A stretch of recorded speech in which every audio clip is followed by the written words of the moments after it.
is Cumadcad Central School Journey to a Gratifying Triumph.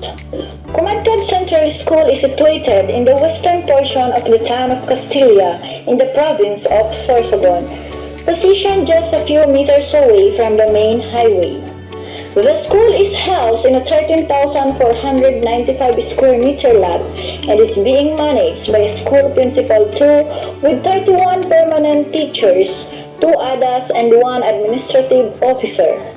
Of these, 6 are master teachers, 13 are handling teacher 3 position, 6 teachers 3 and 1 teacher 1. At present, the school is a home to a growing populace of 873 learners and caters an inclusive complete elementary education with special education for pupils with special needs and alternative learning system for the out-of-school youth and adults. In the last few years, the school has been working on means, methods, and resources to address issues which are as follows: low academic performance of learners, poor reading comprehension among pupils in the intermediate levels, insufficient reading resources, limited instructional materials, inappropriate reading approaches, irregularity in attendance of learners, poor nutrition of learners, unsustainability reliance sa paaralan, poor internet connection, unstable water supply, non-functional comfort rooms, unsatisfactory stakeholders involvement, and level 1 SBM level of practice.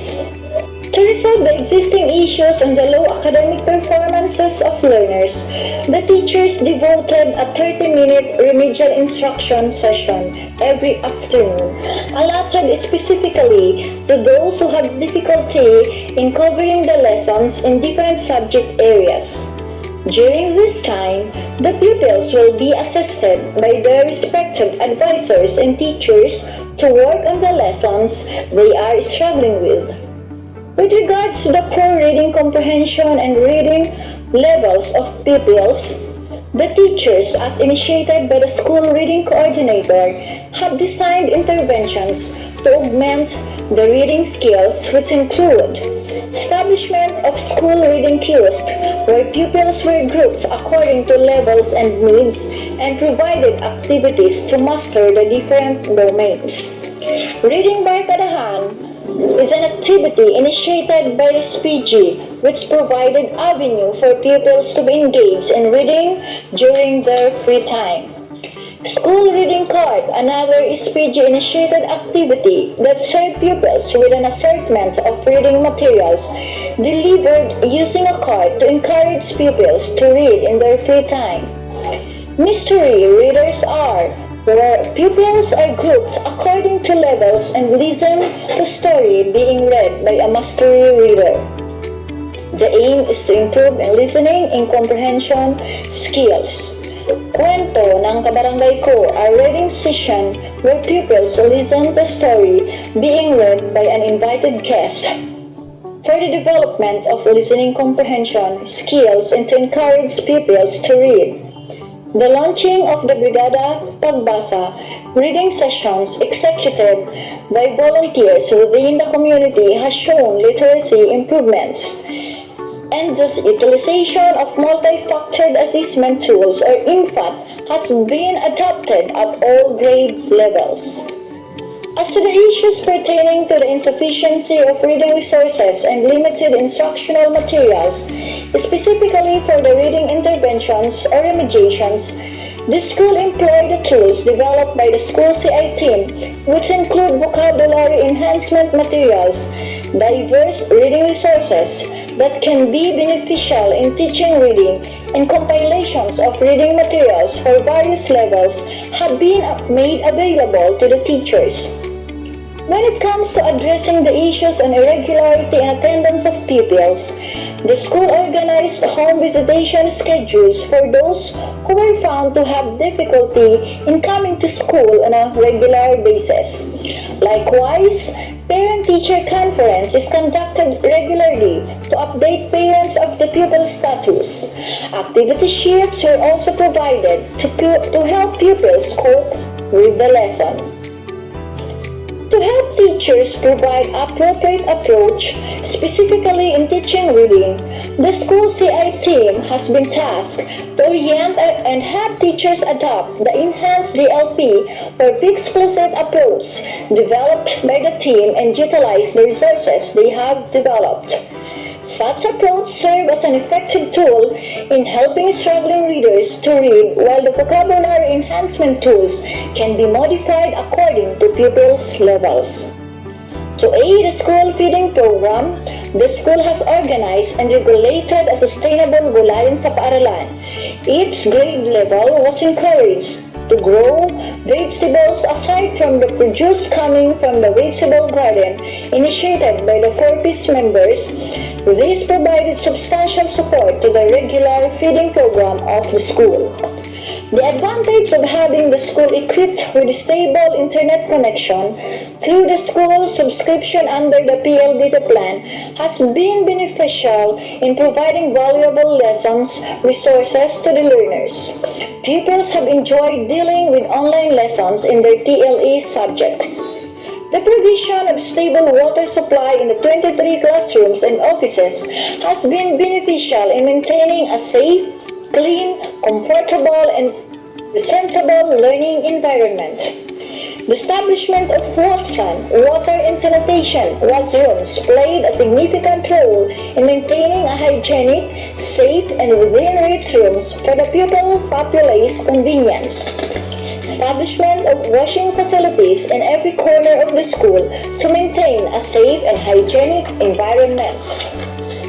The newly installed complete dental and medical facilities provide free dental and medical services to the pupils and teachers of the school.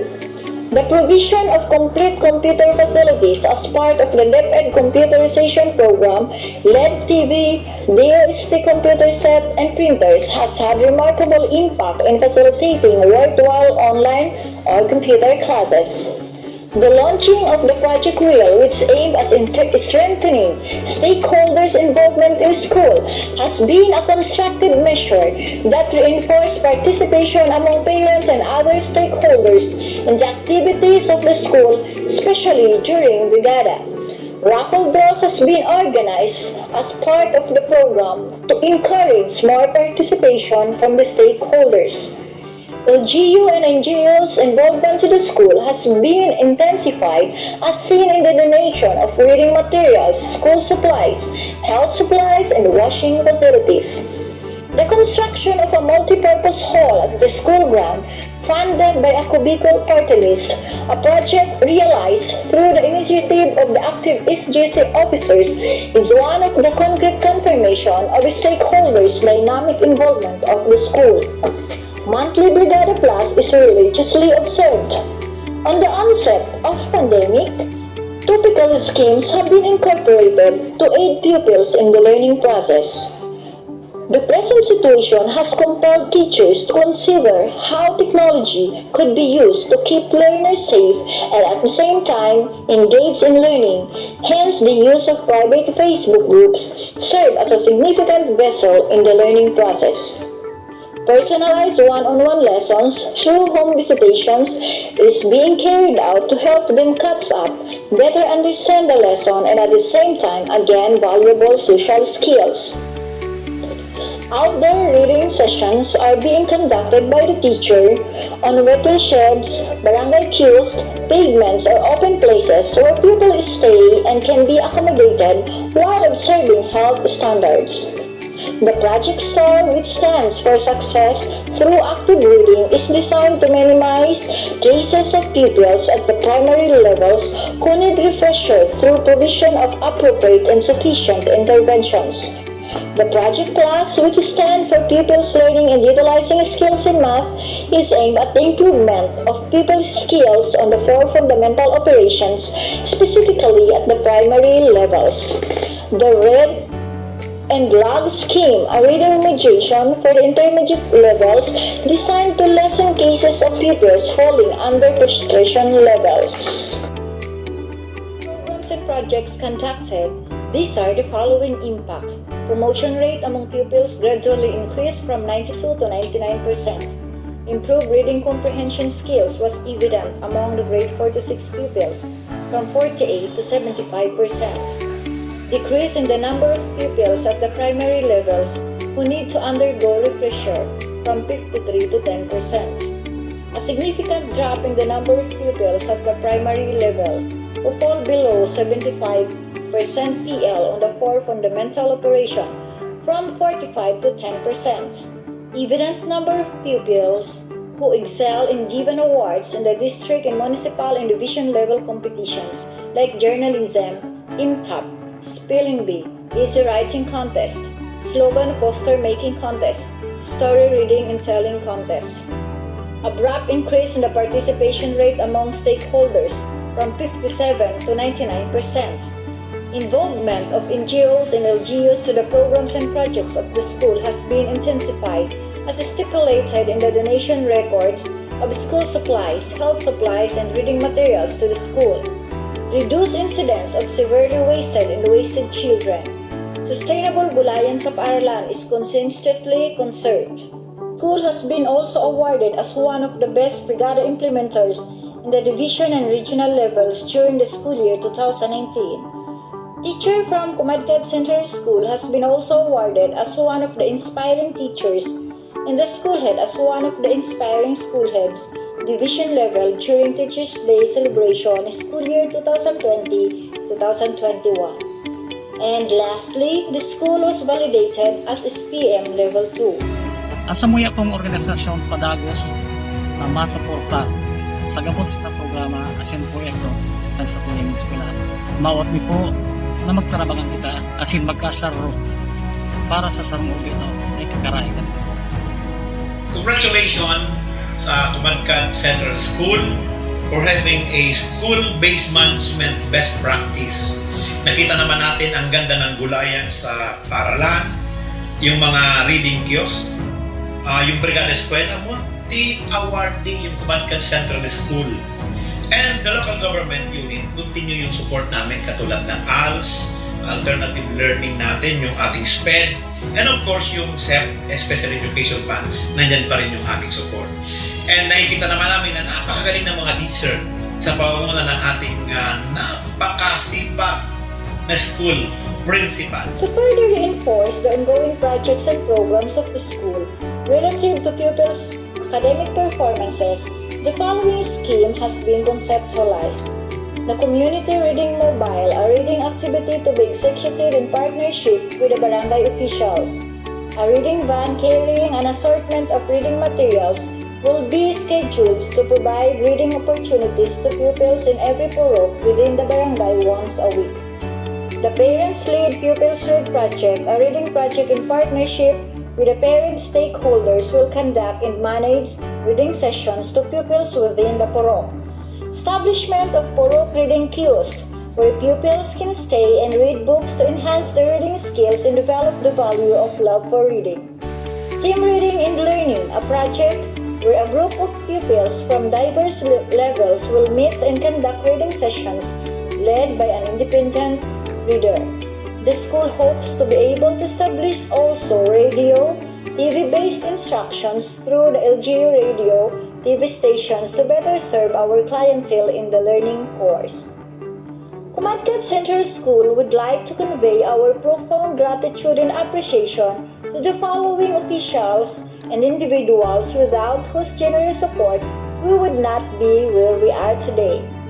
DepEd Sorsogon Division, headed by Jose L. Doncillo, CESO 5, our school's division superintendent, and Dr. Bernie C. Despabiladero, our ASTS, for the trust, guidance, motivation, and for this golden opportunity to be included in this uplifting event.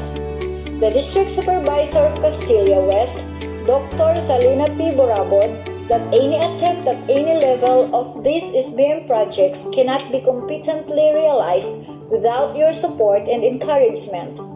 The local government unit of Castilla, headed by Honorable Mayor Isagani Mendoza, for the unfaltering and boundless assistance provided to the school and for the ceaseless support to the programs and projects of the school. Barangay Council of Cumadcad for the unswerving support to the projects and activities of the school. The GPTA for the consistent backing provided to the school for supporting every endeavor of the school. The SGC for constantly initiating projects that are valuable to the school, for initiating and realizing the multipurpose hall funded by Ako Bicol Party List. The stakeholders of Cumadcad Central School, parents, public and private individuals and organizations for the substantial contributions afforded to the school in support to its programs, projects, and activities. The teaching staff of Cumadcad Central School for the commitment to continue to serve our clientele despite the threat of COVID-19, for finding ways to carry on and connect with our pupils, for your incessant willingness to go above and beyond.